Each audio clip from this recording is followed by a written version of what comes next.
Ba-da-ba-ba, ba-da-ba-ba. All right. Promoter 101.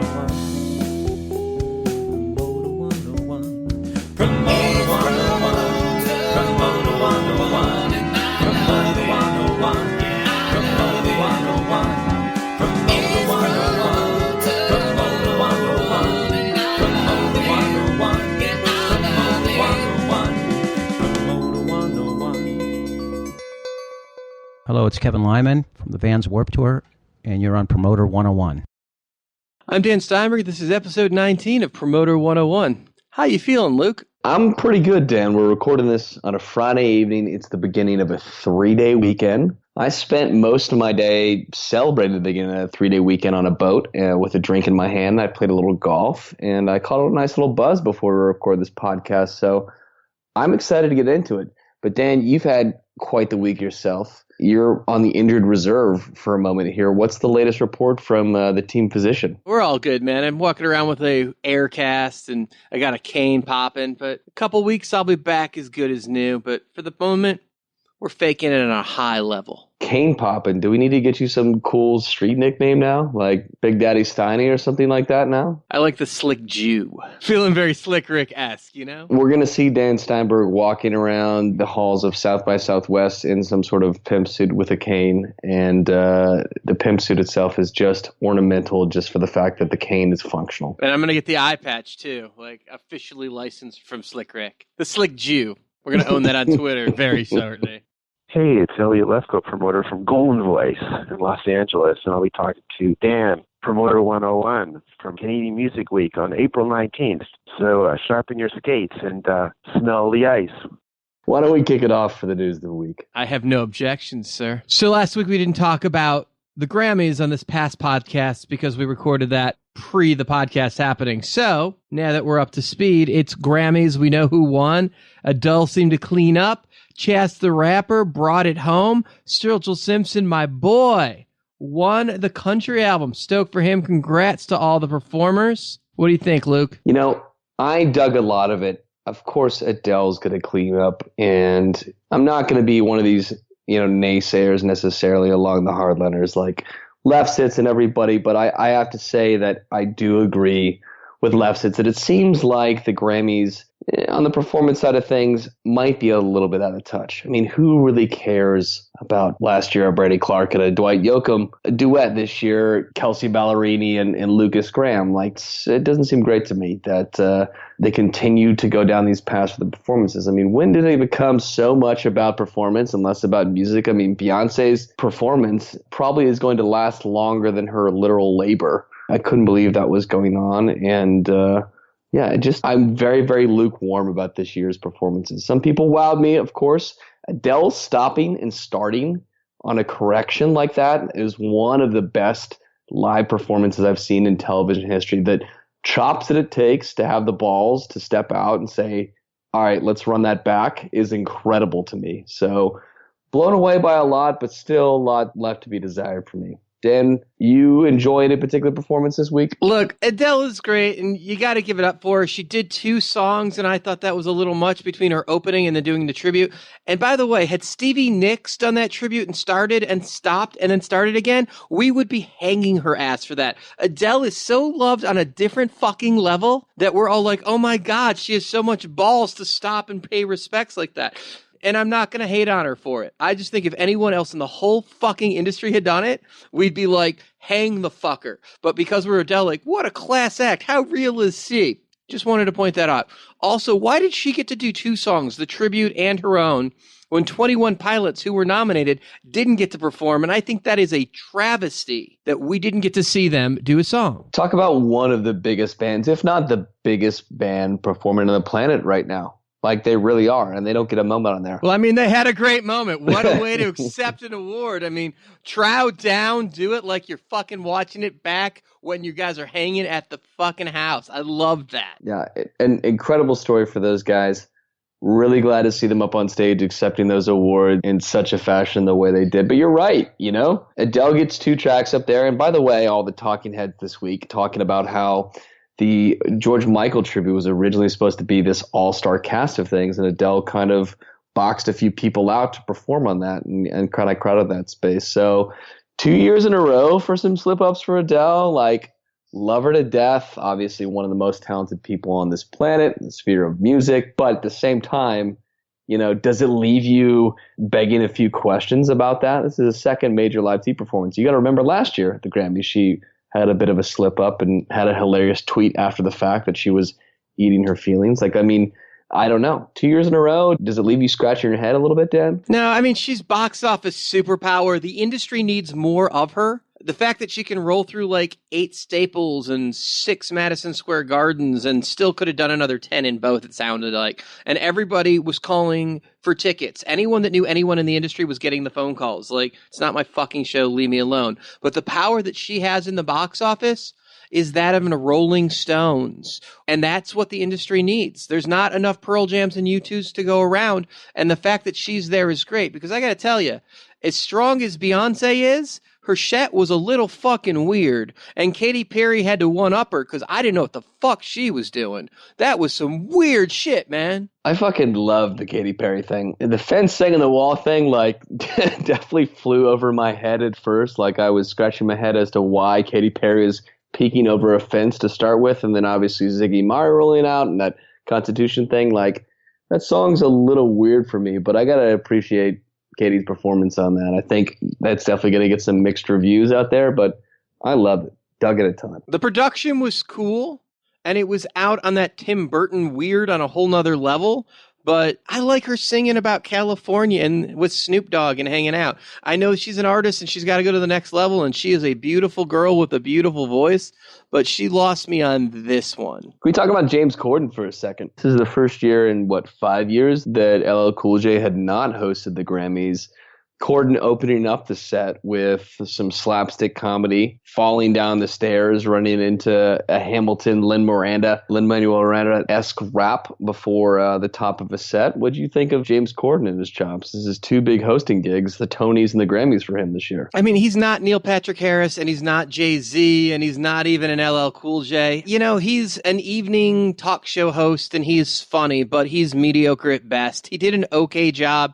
He was funny, and I didn't give a shit. Like, he's not anything special to me. I didn't care. The one thing I loved, our buddy Joe D'Ambrosia, the manager in New York, had a great shot on his Facebook that he posted this week, and I'm sorry to be calling out Joe's personal Facebook on this podcast, but he was sitting behind the board, and during the Prince tribute, James Corden is just dancing around like a schoolgirl. So, you know, say what you want about the guy. I really did enjoy the fact that it became about the music for James, and that was refreshing and inspiring to see. So I hope they give him another shot, step into his zone, feel a little more comfortable in that stage hosting that. You know, let's see what the guy can do. Let's give him a shot. Hey, you know what? I don't hate on anybody actually getting into the music. When Taylor Swift did it a couple years back and you saw her actually grooving out to the music at the awards, had nothing but respect for that. And when the cameras panned to him and he was rocking out to it, you got to respect that shit. And I truly do. And I like James. I just thought, man, I'm missing LL Cool J, and I'm missing a little bit. Like, I'd like to see Stephen Colbert do it. I'd like to see John Oliver do it. I want to see Neil Patrick Harris do it. I want the guys that are going to entertain me from start to finish. And I thought he was like a weak little brother that didn't bring his A game. Well, I hope that he ups the game. I'm still going to remain a fan of Carpool Karaoke and everything he's doing for that. I think he's starting to define that late night space in a real positive way, and I'm excited to I hope they bring him back. I think we've covered the Grammys. Should we move on? Let's hit it. Let's talk about Live Nation for a second. Live Nation's Ticketmaster continued its international expansion this week with the acquisition of Czech-based ticket agency TicketPro. This marks the 3rd or 4th week in a row we've talked about a big, major European acquisition on the Live Nation front. I didn't know they sold tickets in Chesnea, but service fees are going up there, I can tell you now. It'll be 400,000 krona. Just kidding, Live Nation. We love you guys. Okay, Dillinger Escape Plan had a huge accident with their bus in Europe, and Celebrity Access reported that 13 people were hospitalized after their truck hit their bus. Everybody seems to be okay, but the tour is done. At the time of the recording this week, the ACMs, that's the Academy of Country Music, announced their nomination. Keith Urban leading with 7 nominations, including Entertainer of the Year and Album of the Year for his album Ripcord. Polestar's got a great breakdown of all the nominees.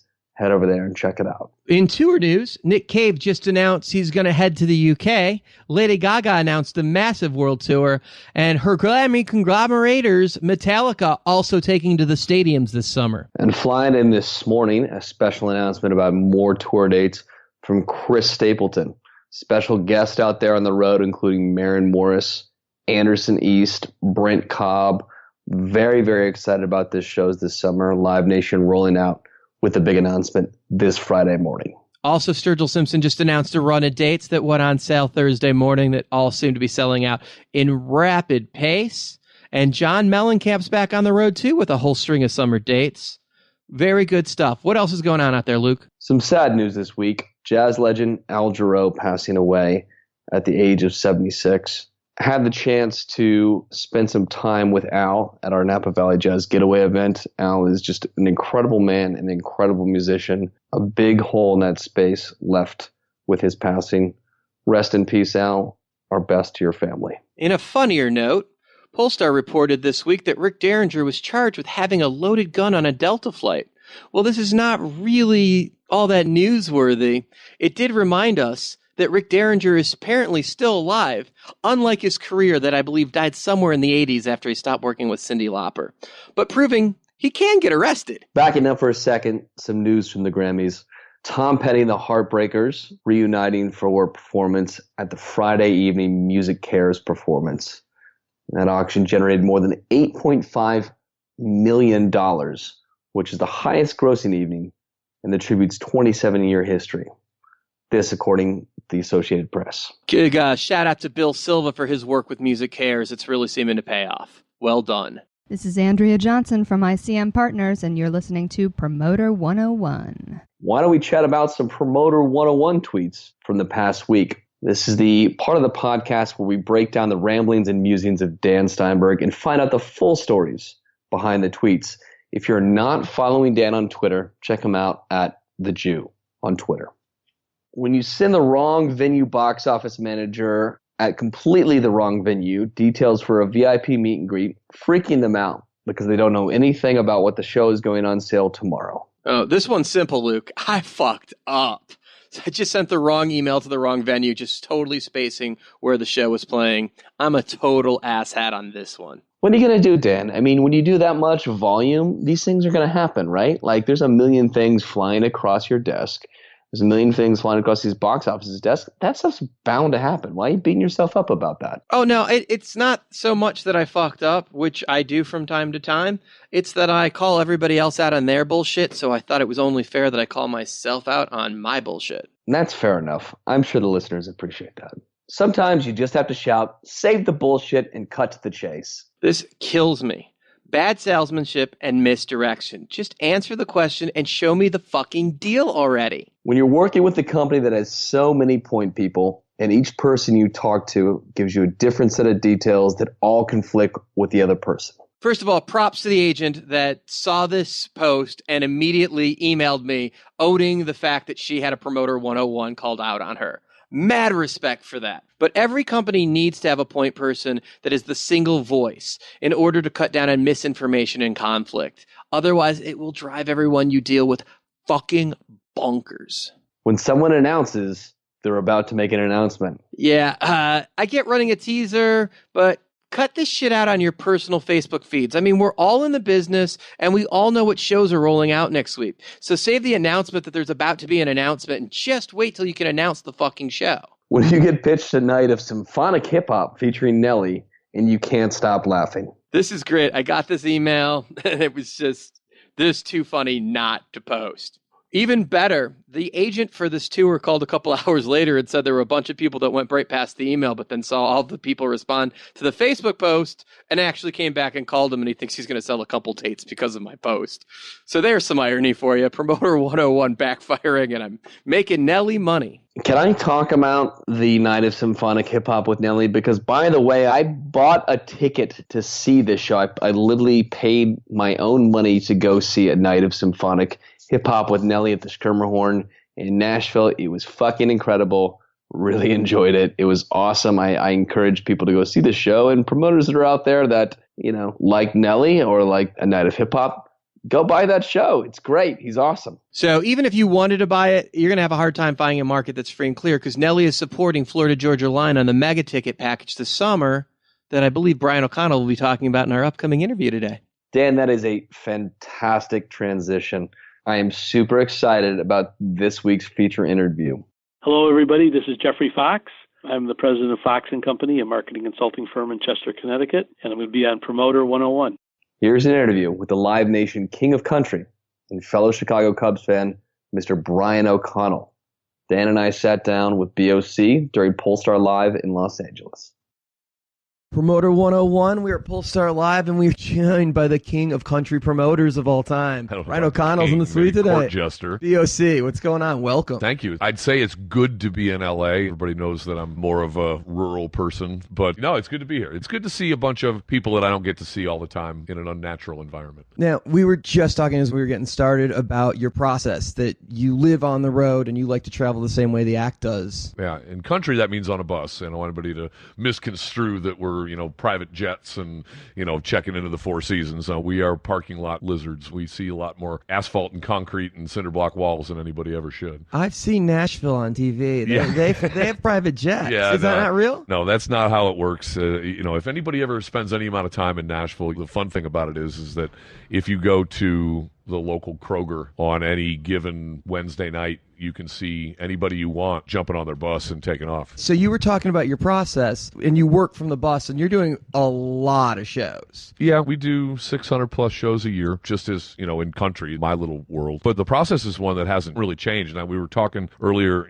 I still do everything longhand. It gets transferred into... Literally with pencil and pad. Pencil and paper. There's a running joke on routings with my managers and agents and stuff. I tell them, don't believe anything that looks like a computer did it, because if it's not in my handwriting, it's not real. And the reason that I do it is not to be kitschy or old school, but it's rote. So if I actually take the time and I write it down, and I'm staring at the date, and I'm staring at the month, and I'm staring at everything, and I'm writing it and then erasing it and writing it again, I memorize it. There'll come a time right before we release everything that I can tell you like random dates, where so-and-so is going to be on what date in what month and what else is going on at the time and what we have to watch out for. And, because the traffic in country world is insane. It's nuts. Whether it's you or it's Louie or it's Brad Garrett or it's a random one-off or a country radio station doing a show or a football game in the wrong part of town, it really affects everything. And it can have a huge swing of 5,000-7,000 tickets, and in the stadiums, 20,000 tickets if you hit those things wrong. Yeah, it's not guessing. And that's the beauty of it. Now we have the Google machine. Right. The information is available to us. So there are times when people, I say, like route in the dark, which doesn't make any sense to me. Like you'll take a blank route sheet and you'll go, okay, Omaha, Des Moines, Minneapolis. And okay, there's that weekend. You do this and you write it down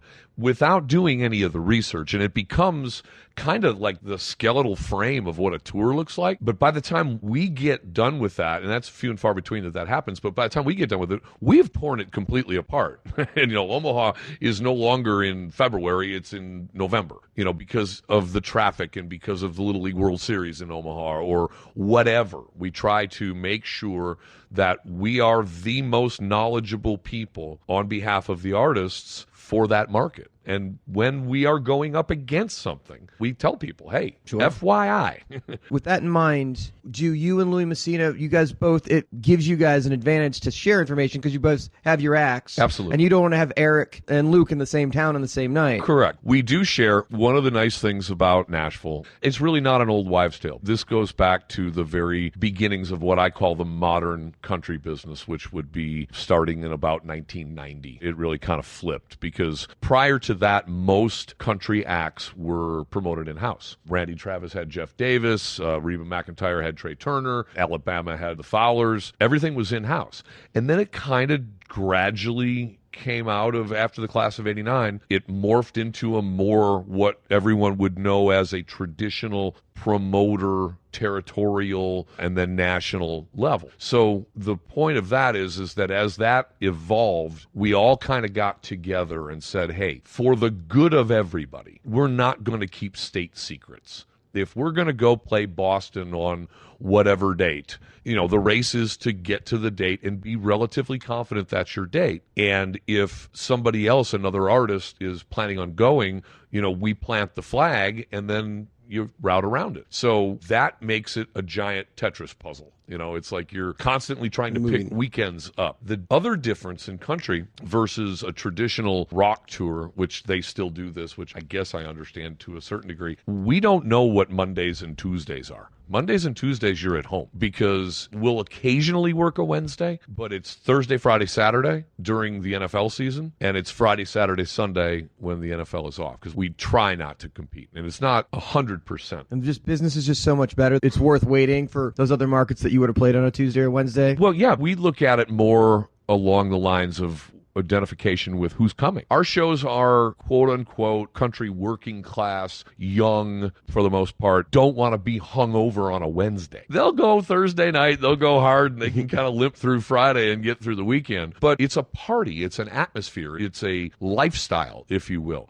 Now, if you're Paul McCartney, you can play any night of the week. It doesn't matter. But for this generation of country artists, we've drilled it into everybody's head. Thursday, Friday, Saturday, Sunday. It's a weekend. It's close enough to the weekend that you can let loose and you can just kind of relax. You don't have to worry about getting up the next day or whatever, especially, you know, obviously Friday and Saturday night. An interesting cultural point that you touched on, just about country fans in general and the differences that I'm finding, just having moved to Nashville, the differences between Nashville and New York and the people that, you know, occupy that. Nashville's a 9-to-5 city where you go home to your family and your dogs in the evening, whereas New York, it seems like a manic moment where you're running around. How much of Nashville's culture do you think is informing what you're looking at from your fans? Well, the artists really dictate it. And every artist that I've worked with, for the most part, you know, has a family, has young kids, has this, has that. So, yeah, they want to be home. You know, they don't want to miss Little League. They don't want to miss what's going on as their kids grow up. And since we are located where we are located, if you think about it, Denver to Bangor, Fort Lauderdale to Houston, there's your square. I can be there overnight. So the routing part of this, I don't have to go on a system. I'm not trying to get from Bangor to LA and I've got to systematically make my way across the country. I can run up and find 3 in a row. Yeah, I got to find 3 in a row that makes sense because that fourth day, we're going back to ground zero. We're going back to the 615. So you try to keep your West Coast trips to a couple of weeks once a year, you know, and that's where it kind of So you'll do a full run once you do that Phoenix swing up to Seattle or Vancouver? Yeah, we'll do that. You want to avoid, just from a cost point of view, you want to avoid sending shit back and forth, sending your gear back and forth 2-3 times a year. It's just a waste of money. So let's talk about the mega ticket, which was a genius concept. I mean, thank you. You have the sheds, and clearly you want to fill them. In the case of the mega ticket, there are nights where there's that bonus show where it's a bonus for the fans, but it's a bonus for the bar revenue, too. You got all these extra people out there. Yeah, well, you know, it's funny because I just came out of a panel where the word content was used about 74 million times. And I'm not trying to be holier than thou, but I've never viewed artists as content. I understand how people use that term, but going to the mega ticket conversation, when we dreamed it up, it was a straight up ripoff of what the Nederlanders were doing in the 80s. Where I grew up outside of Chicago, there was an amphitheater called Poplar Creek.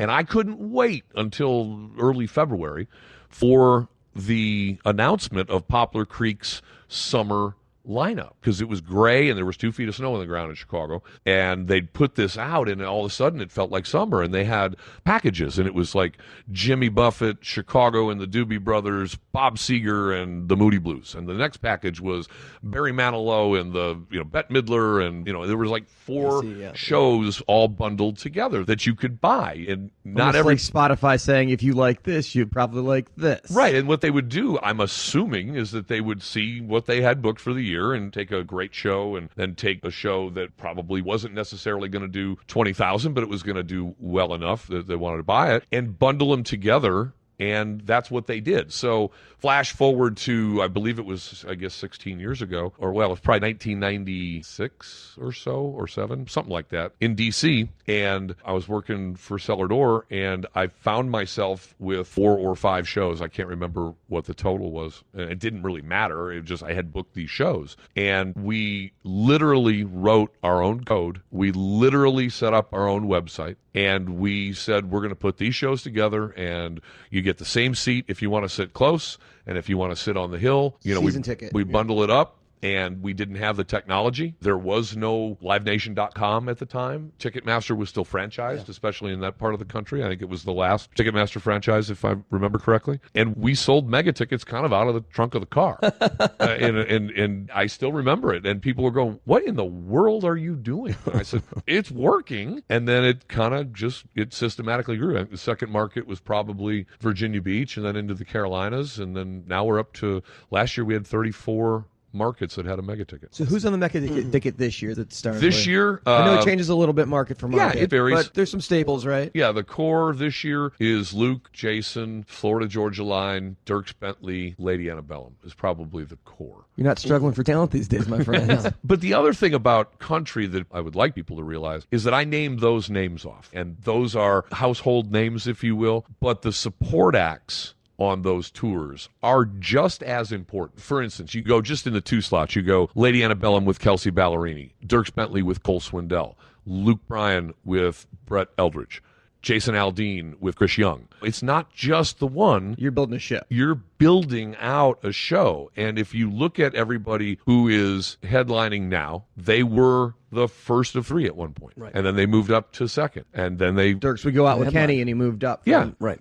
You've also been on fire in the past couple of years, building out festivals all over the United States. My night job. Your night job. Faster Horses in Michigan, the Route 91 in Vegas. I mean, Chicago came online. Chicago, the Lake Gorge. Yep. Watershed up in the Gorge. I think in 1 year, you launched, 4 or 5 festivals 2 years ago? Yeah, that was in the great festival run-up of 2 years ago. If there was a patch of land, we were going to start a festival. Yeah. I really enjoy that part of the business because it's just like anything else. I love what I do touring. I mean, I love it. It's what I do, and I seem to be pretty decent at it. But just like anything else, it can stifle your creativity. You can only be so creative when you're trying to figure out a way to get from Columbus to Memphis. You know, I mean, it is what it is, right? I can probably just do it faster than anybody. The festival thing, man, it really opened my eyes up to what I think it was like for the original promoters who were creating a vibe and creating a scene. We don't get, as promoters,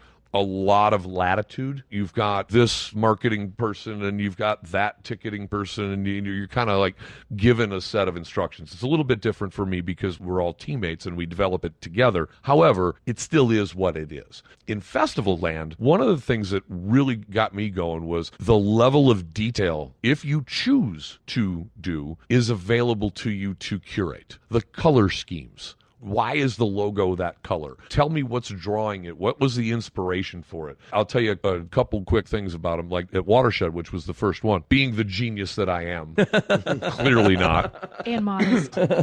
I was informed after playing shows at the Gorge for 20 years that you could camp there. I didn't know it. And in all fairness, you came from the other side of the country when you started in the business, so yeah, you wouldn't know the Gorge inside and now. Right. And then when I showed up, I was backstage, and we were playing, it was Brooks and Dunn, and we're shooting the Only in America video there, and had Toby out there a couple times, and Kurt Motley, Toby's agent, was like, dude, you can camp out there? And I'm like, huh? Because you'd never the whole concept of Dave Matthews doing 3 nights there for 25 years. Yeah, never wouldn't quite have been on your radar. Sunk in. You don't live in the Northwest. If you know anything about that area, if you're coming east from Seattle, you cross the pass there, and up on the right hand side, up on the bluff, there is a sculpture, and it's, I believe, called Grandpa Let the Ponies Loose or Grandpa Let the Ponies Run. It's a sculpture up on the side of the mountain, and I used to always look at that and go, wow, that's so cool. Well, that is the inspiration for Watershed.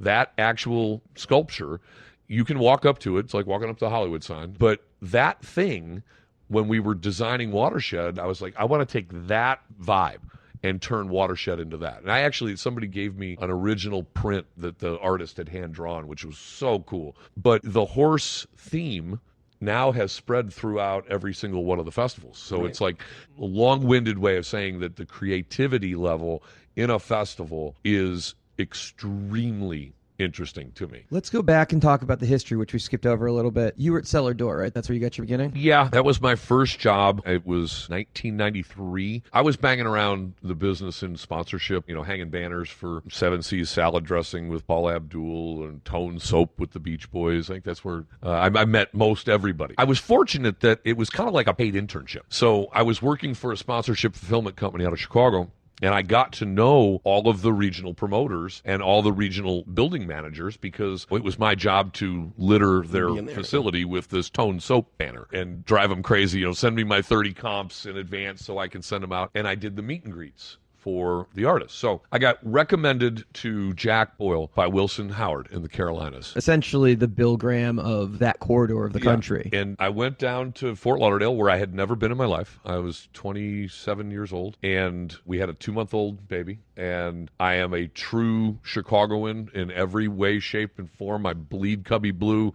The Blackhawks are the greatest hockey team that's ever been. We'll see at the Red Door, right? Yeah, it is, And just as a side note, we were talking about that on the podcast earlier, whether you went to see the Cubbies in Game 7 or you went to the awards, which had to be a hard decision for you. It was a very, very simple decision, and I was in Cleveland. Yeah. Not 2 seconds went by. But anyway, so I go down there and I meet Jack, and well, first of all, I'm just kind of sitting there like shaking in my boots. And Jack offers me a job for $600 a week. And being the moron that I am, I can't do math that fast. And I didn't know that meant $36,000 a year. But I said, okay, sure, no problem. So my wife, we just had a child, and between the two of us, like we were making $75,000. I come home, I go, hey, guess what? I got a gig. We're in the game. And she goes, oh yeah, where? I said, Fort Lauderdale. She goes, huh? And she goes, how much? And I told her. She goes, no. So that's how it started, and it just kind of rolled from there. So that's incredible. You talk about your love for Chicago, and I'm born and raised as well, so I got nothing but love for the Cubbies. When you're doing a festival, say in Chicago, is there something that's special that goes into that because that's hometown pride? Absolutely. I mean, like in websites, Easter eggs, little things. I do it everywhere. I'm like a nut for that kind of stuff. The first year of Lake Shake, it was really kind of funny because when you look at a calendar, being a Chicagoan, you get 13 weeks of summer. That's it. Memorial Day to Labor Day. Yeah. It could snow on Memorial Day, but, it's probably going to be good. So we're trying to figure out where in the summer season that we're going to stick this festival because there is an ecosystem. I mean, there's other stuff to do, and you don't want to compete and blah, blah, blah, blah, blah. So, of course, I picked Father's Day weekend, not fully thinking that through because I had one eye on the Stanley Cup. The reason that Lake Shake was the weekend that it was I knew that Game 7 couldn't last into that weekend. So I went the next weekend. It was as simple as that. And we got lucky the first year, and 3 years ago, the Hawks win the Stanley Cup and they have the parade. It ends at Soldier Field. We open the doors at Lake Shake. and they brought the Stanley Cup. So Dirks had the cup on stage right after they'd won it, and the whole thing was crazy. You can't really top that. Are there some other examples of some of those Easter eggs that you I put subliminal messaging into stuff all the time. One of the funny ones, and I can't remember who it is, but when you walk into a festival or you walk into a building, there's always don't bring your Uzi, don't bring your samurai sword. It's just like this laundry list of stuff. I think we banned some WWE wrestler just for fun, just to see if anybody was reading it. Don't bring Coco Beware. Yeah, we do things like that. We'll do in the logos. There'll be little things in there, like for instance, this year at Faster Horses, it's our 5th anniversary, so we designed a 5th anniversary logo. And my children, I have 2, and then my wife's brother, and they have 3, and they all grew up together. And I've always called them the Fab Five. So in the actual logo for Faster Horses this year, because it's in Michigan, in the cutout, it says Fab Five. Everyone's going to think that I'm talking about the Michigan basketball team, and when in fact I'm actually talking about my kids and my nieces and nephews. Oh, that's sweet. So that's the part of the creative freedom that you get, and it's liberating, and it's also terribly, terribly frustrating when I can't get it right. It drives them nuts because I'll wake up at 4 o'clock in the morning and go, oh, God, we got to do this, and start firing emails out. And they're going, hey, can we just take a nap, buddy? I mean, just give us a break. The word is from some of the staff around the Live Nation offices that you're copied on every email that has to do with your acts. Absolutely. The volume of shows you do and the number of emails that must be is got to be incredible. Well, I'll take it a step further just to show you how sadistic I really am. I'm copying on every email that comes to the festival. So if you got 4 festivals, 2 of them are camping festivals. So it's, can I bring a 5th-wheel camper? Where do I park? How do I do this? Blah, blah, blah. I see every single one of them. So go to a different address that you scan later? Comes straight into my deal. And So the email that Kevin Neal sends is the same as the one that like some random person that wants to know if they can bring a chair to the concert? Yes, absolutely. And How many emails are you processing a day? It's 3,000 or 4,000. How do you make it through? Well, I mean, look, I'll show you right here. If you just look, I'm showing it just for the people that are with. Here we go. Campsite request. Info at Faster Horses. I have a quick question about campsites for this year. I tried reaching out through Facebook Messenger, but it wasn't entirely resolved, so I thought I'd email as well. And then they go on to write a book. And it is. It's a full email with multiple paragraphs. It's important to me that I scan that. I'll flip it to somebody and say, answer this question. And it tells me that the communication on the website, the communication on the social media pages is not necessarily either being read completely or not effective enough. Maybe the button needs to be bigger. Maybe the graphic needs to change. Because what I have learned over the course of the last 6 years in Festival Land is people, they're basically lazy. They don't read. We don't look anything up. We just ask the question, So I spend not only the time doing that, but then I will go on the Facebook page on each one of them and answer their questions as me. So they know that they're actually talking to an actual human being. So it's not everyone, but it's an overwhelming majority of them. And I feel that draws the fan, their buy-in in, because it's not a nameless, faceless, one-sided mirror that nobody's on the other side. There's an actual person that's on the other side that says, I hear you. Let me explain to you what, where to do, how to do, and I can't wait to see you in July. That's amazing. That's grassroots stuff, though. That's the same thing that everybody should be doing as promoters. We are promoting. It's customer service on a different level. Yeah. And there are a couple people in the world that deal with the volume of markets and the acts that you deal with on that level. Jeff Wills in your comedy division, same kind of thing. Yeah, it's like, but there's not too many people in the world that know the responsibility of having the entire run and controlling that and having all of the other artists and trying to make sure that they're not on top of each other, you're killing yourself and whatever. But at the end of the day, he's the one guy that's responsible for all of that. And it's the same thing with you. It's got to be a different level of responsibility. It's just got to be mind-breaking some days. Yeah, I mean, you put it that way. But you might want to ask Michael for a raise after that. Yeah. Well, I mean, you put it that way, but hey, look, I asked for it. So, it's one of those things where it wasn't foisted upon me. It was something that we developed over time. And the people, on my team are absolutely, and everybody says this, but my guys are so good. And we've all been together for so long. They know how I think. They know what I expect, and I know what they expect from me. So we anticipate a lot of things, and we get out in front of stuff. Are there things that, are spinning our tires on? Absolutely, but through a collaborative process, when we go into route, people in the office know, do not go in there. When Maggie, Patrick, and I sit down with our route sheet and we work on a specific artist, the phone doesn't ring. Nobody will come in there because we'll kill them.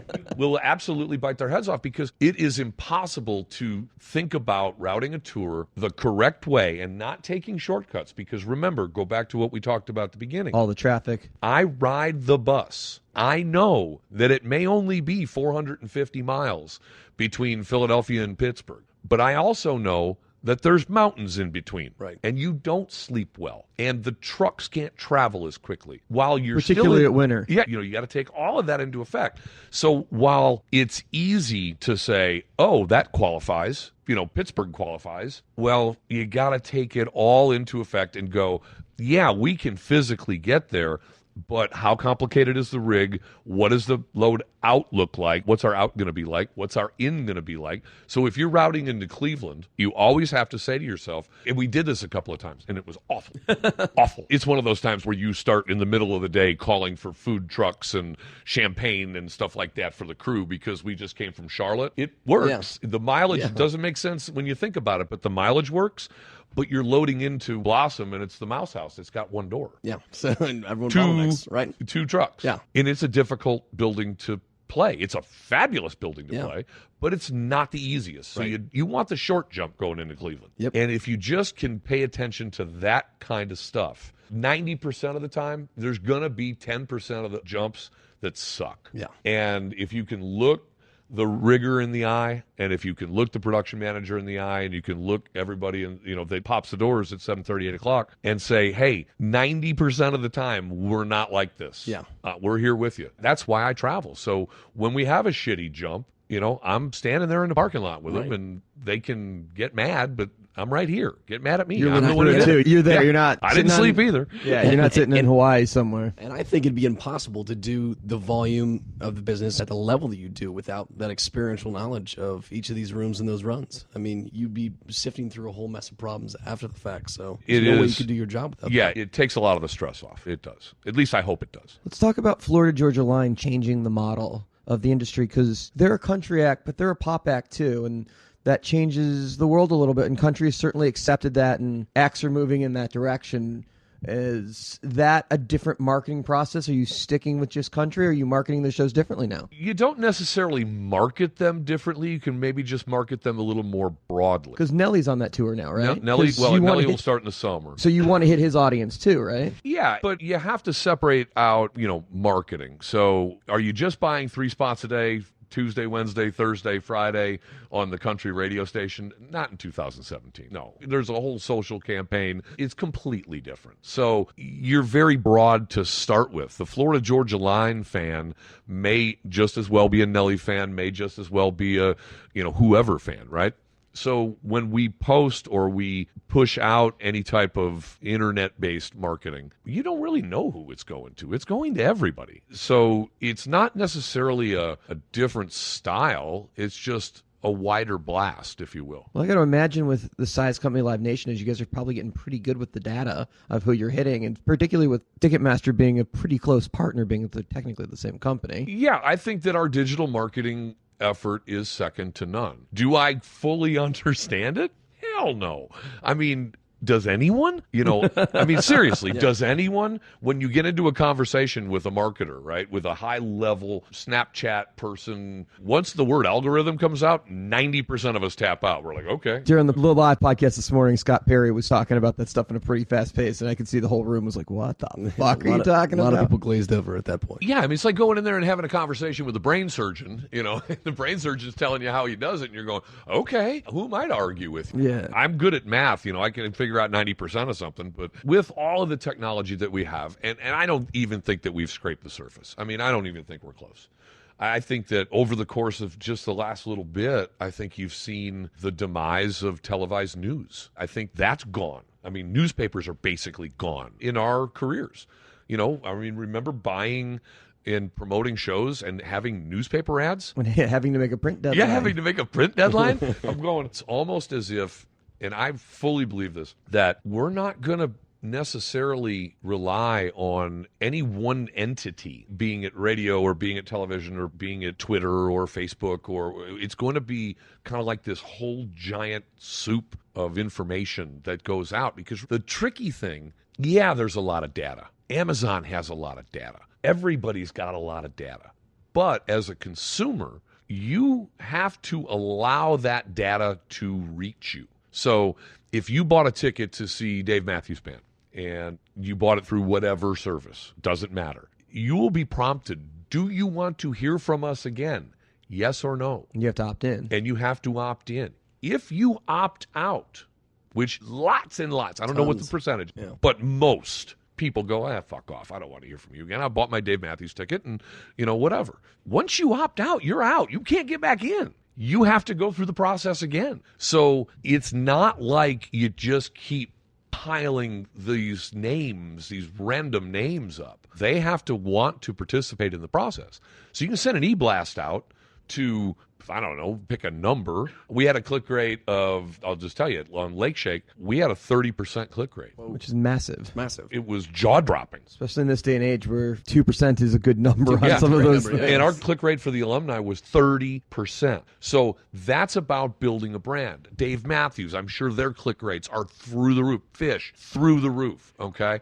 The blocking and tackling stuff, the normal stuff, when you guys, everybody talks about this 2% number, that's got to improve. And we've got to kick that wall down. That's we're trying to figure out how to use that data comes in and hiring smarter people than the rest of us. Way smarter than me, I promise you that. The Alex Whites of Great Big Sound and stuff, like figuring out those next steps and talking about their algorithm and how they work and losing us all. That's an amazing thing, but where this is going, where's country going next? I mean, you're in the forefront of this. You got to be not only wondering where it's going, but trying to get there first. It's not just a saying. It all starts with a song. I mean, the next big thing will be attached to the next big song. For a number of years now, people have said, if the Eagles came out today, they'd be a country band. Well, probably. There's an argument to be made there. But country, by and large, is song-driven and hit-driven, and it always will be. I don't sense that part of it's going to change. There are subgenres that exist. That's fabulous. I think that's going to keep evolving, but it's going to start and end with songs. I don't care how great you are. If the song sucks, the song sucks. Mm-hmm.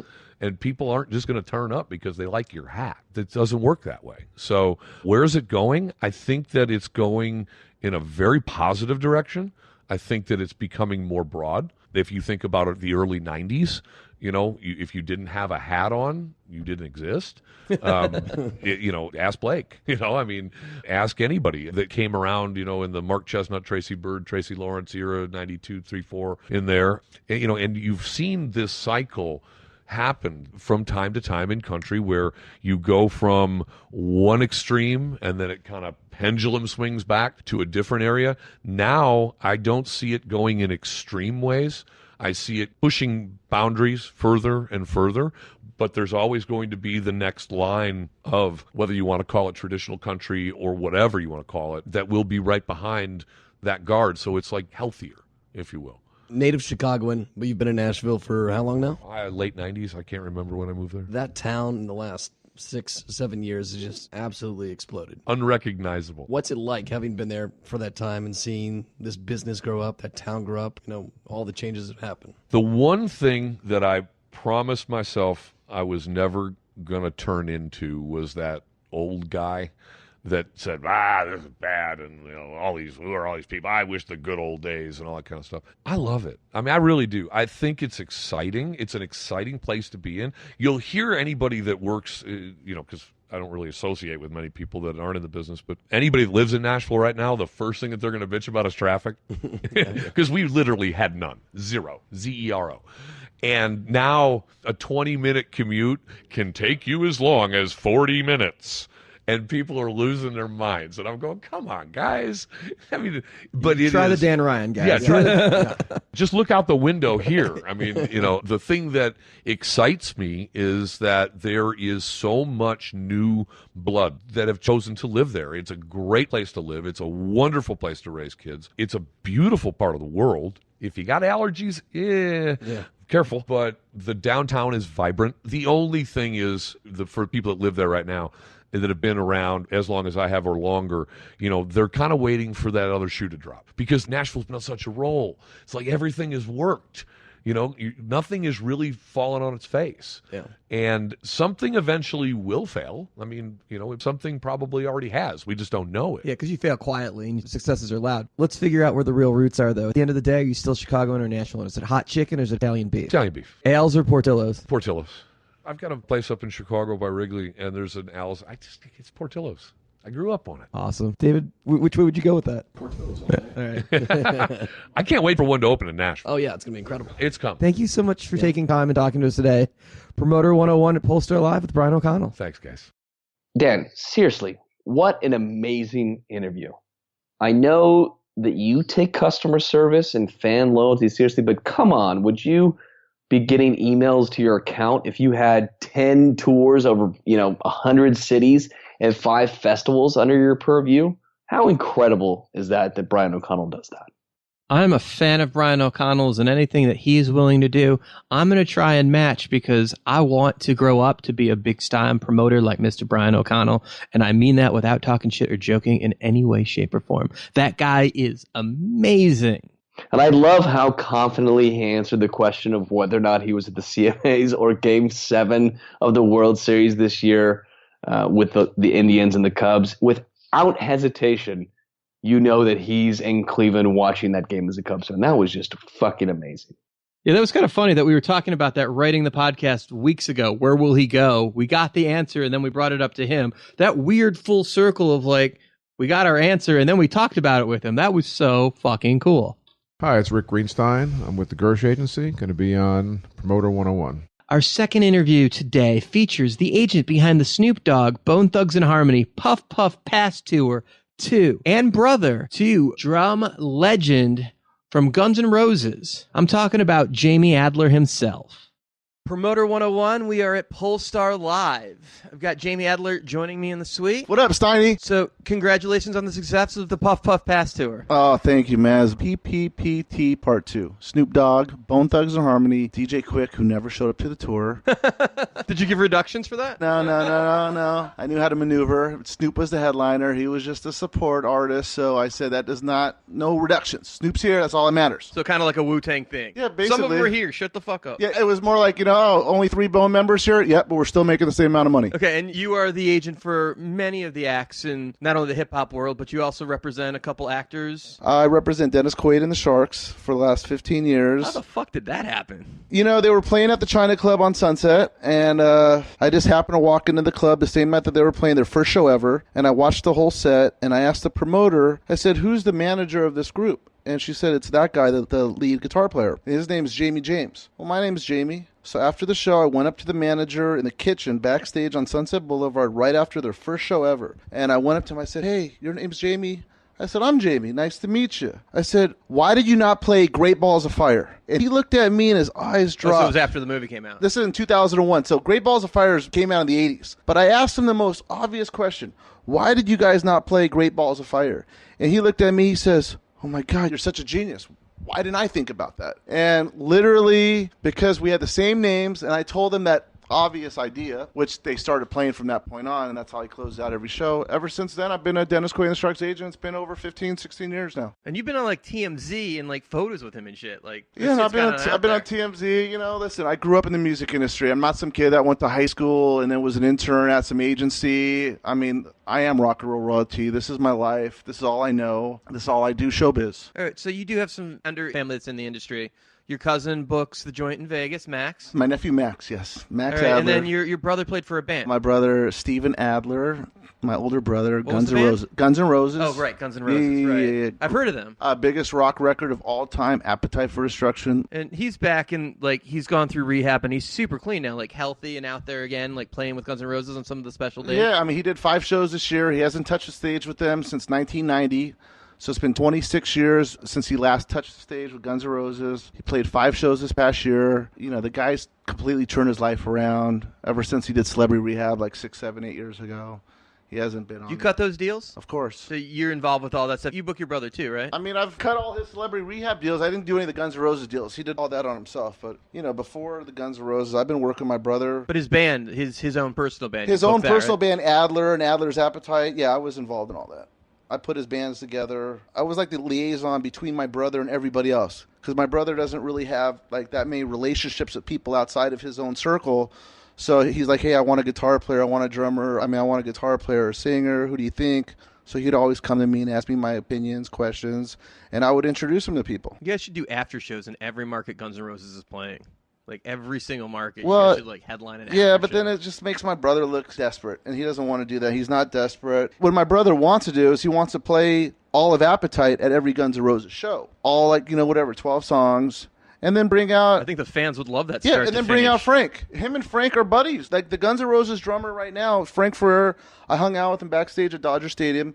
Frank is such a stand-up, nice guy, great drummer, and it just makes sense. Have Steven come out and do all of Appetite, and then bring Frank out and I have do a all hard the time songs. believing Axl's going to do Appetite start to finish. I mean, I saw the show in Seattle. They were okay. The band was solid, but they play one hit. They play an obscure song. they'd play an odd song that was even further than the obscure song, and then they'd play a song without Axl on stage so he could go change T-shirts, and that 4-song cycle repeated over and over again. Yeah, it's so simple. I don't want to see or hear Chinese fucking democracy when I see Guns N' Roses. I want to see Use Your Illusion 1 and 2, Appetite for Destruction. Bring me Spaghetti Experience. I don't give a fuck, but like... Listen, as big as it has been, like this past year with the Guns N' Roses reunions, well, it's not a reunion. They haven't called it that. As big as it's been, it would just be even that much bigger if they had all 5. They didn't Obviously, call it a reunion? Guns N' Roses have never called it a reunion. The media have called it reunions, but they've never called it a reunion. Their management, no, because it's only been the 3 guys. It's not a reunion unless they have all 5. That makes sense. But, listen, you want to hear a story or no? Yeah, of course. Great. So I was at Guns N' Roses' first 20 shows that they ever performed. I don't know anybody else in the world besides my parents that could claim that and the guys. So it's always been interesting being part of the Guns N' Roses world because there's Guns N' Roses and then there's their family. So there's been times that I've actually gone to shows when my brother's this huge rock star and that's all I got was a VIP pass. No all access. That's just what I expect. It is what it is. It's not my band. I don't work with them. It's just my brother's band. So, and I remember that as far back as kid. Just never, ever getting VIP treatment like I get in my world now whenever I go to any shows. So sure enough, Guns N' Roses are playing August 2016 at Dodger Stadium. My brother calls me up at 1 o'clock in the afternoon. Now, everybody's been asking me for last week, hey, can I go to the show? Can you get me tickets? I tell everybody, go buy tickets. I don't even have tickets, okay?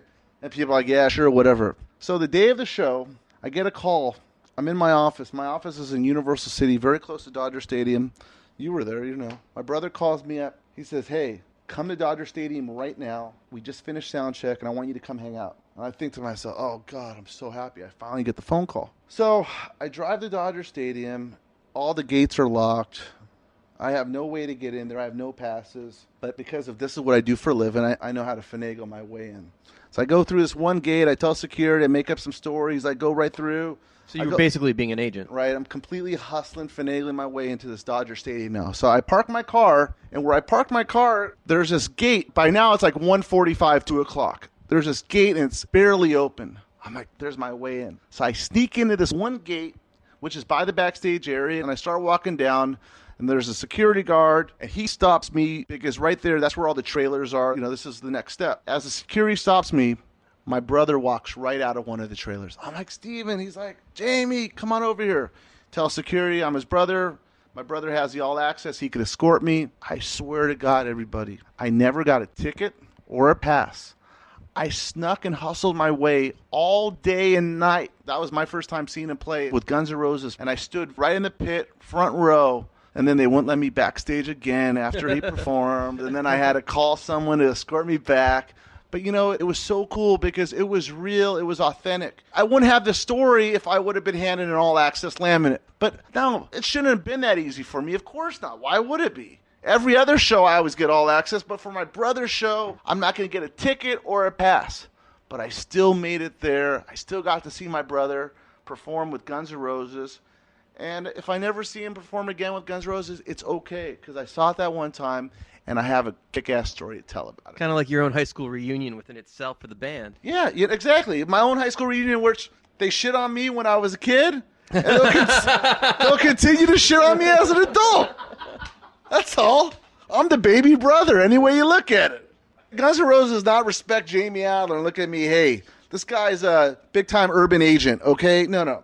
I'm the little brother. I'm always going to be a little brother, and I'm okay with that, Let's get back into the business side of it. You've been Bone Thugs and Harmony's agent for a very long time. I would like to think that I hold a world record for holding on to a rap group as long as I have. It's been 16 years. Pretty amazing. That is 16 years to have one artist, especially an urban artist. They've sold an incredible number of records. I mean, they sold over 30 million records worldwide. We won an American Music Award 10 years ago. It's been 10 years.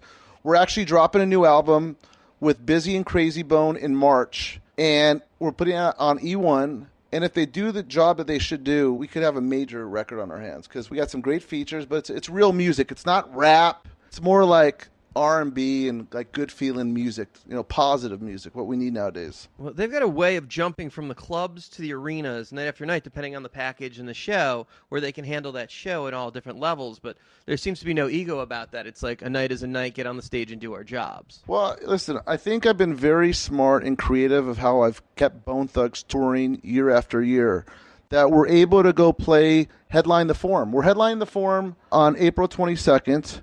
And then I have them playing the Observatory next month in San Diego, which is only 1,000 capacity venue. So I think every market's different, but I don't like to leave money on the table. That's like, I don't understand. The majority of these agents, first of all, they don't even bring their artist the offers half the time. I feel like artists lose more money every year than they make. So if somebody's offering me Bone Thugs to go make $20,000, $25,000 to go play at a club, and then someone's offered me $50,000 or $60,000 to go play at an arena, why wouldn't I take both if I can? If the date's open, why not grab it all? Because at the end of the year, it all adds up to 7 figures. And that's what I'm looking at. Okay, so besides Bone Thug, who is your core artist for you, what's your day-to-day? Who else do you have on the road most of the year? Well, recently we just signed Ghostface Killah. I mean, we got Ghostface back in November. We just booked him for 40 dates. Eric Abel, he works with me. I brought Eric Abel in about 3 years ago, and the kid's a beast. Best agent I've ever met besides myself. You blushing, Eric? A little bit. He's the only agent that I know that could book how I book. Like, I think I'm a great agent because I keep my artists working year in, year out. Bone Thugs and Harmony, we do 150 shows a year. DJ Quick does 100 shows a year. I don't know about how many other rap groups stay on the road consistently, but Eric Abel, I found someone that could actually keep these artists working like I can. And you were working before with Stephen Brush, right? Right. And you made the jump, obviously, 3 years ago. What acts do you work with on a day-to-day basis? Right now, Ghostface, I'm doing You're a the lot RA. with. Yeah, and then yeah. the Cool Kids, they just got back together, so we're working with them. It should be a big tour. Yeah, and then What size rooms will Cool Kids try to play? Well, we are right now just doing festivals and events, and once the album drops, then, probably 500 to 1,000 See, cap. Stein, anybody could book the Cool Kids in 500 cap rooms across the country. But we're trying to be a little more creative, put them on some festivals, some soft ticket events. We don't want to just... AKA, you're looking for bigger money for them than 500 seaters. Right, yeah, but it's just easy. We don't want to just throw our artists out there just to throw them out. Like, we try to be creative. It's important, I'll say the one thing that kind of attracted me to working with Jamie was I feel like he's really friends with the artists he works with and actually cares about them. I don't think it's like just looking at the bottom line. We're not just looking at 10% over at Adler Music Group. We got money. Right. We're not chasing for 10%. Like, we want our artists to keep growing. I've never worked with an artist that our guarantees go down. Our guarantees continue going up, even after 15 years. That would be the hope, right? To continue to perpetuate a bigger following and bigger payday? You would hope so, but most artists, after 15 years, they keep going down. They lose momentum. In my business, in my genre, I'd say.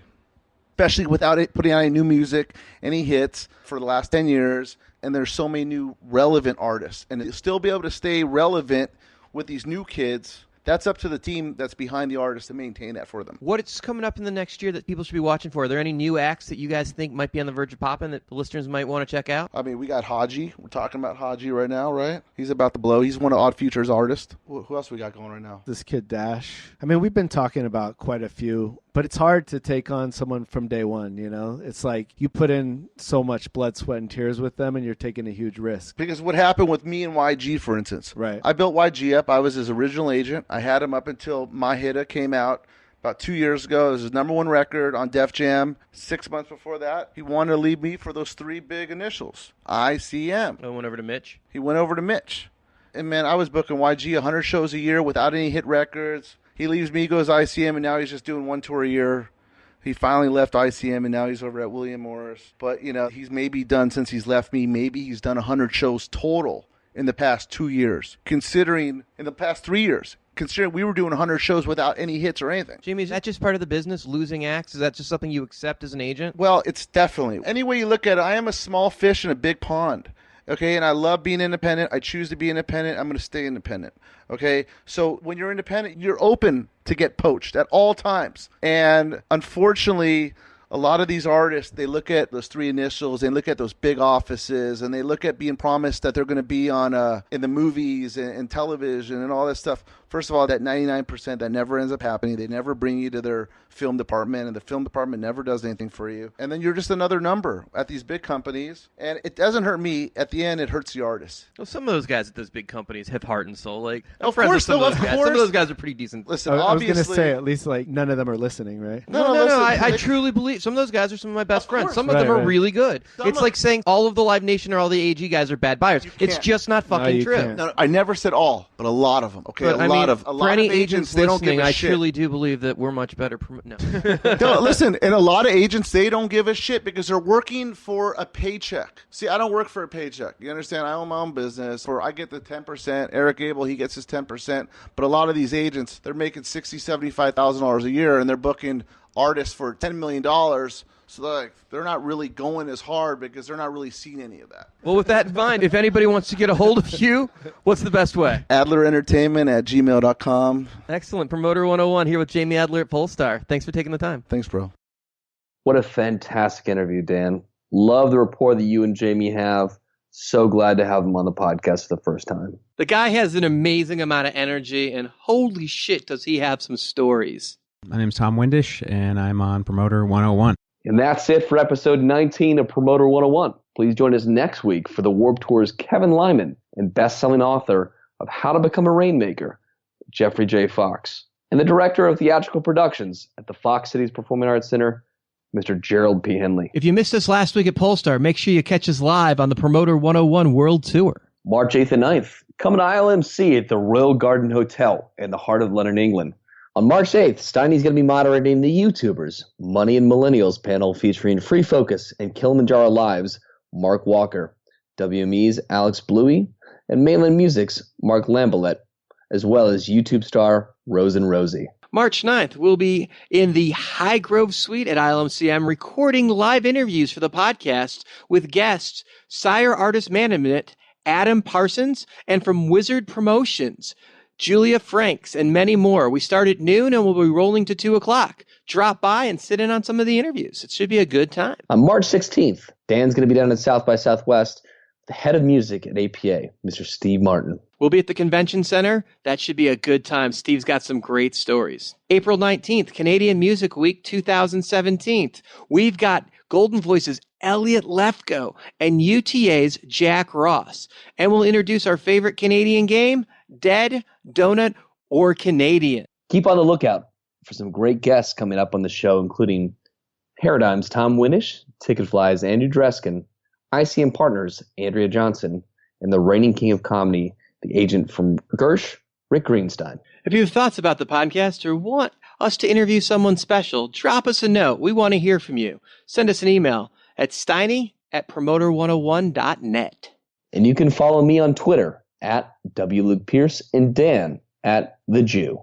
Be sure to subscribe to Promoter 101 and listen to the podcast wherever you get your podcasts from. And please tell a friend or drop us a review.